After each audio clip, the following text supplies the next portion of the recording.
Paligaya ki anjong men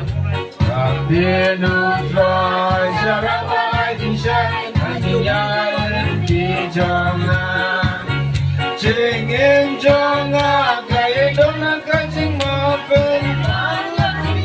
Yati Jika Chomre Walaba Kiris Neu Kipon And I'm glad Yaki Anjong men Genu Troy Sharamai Dishan Anjiyan Di Jonga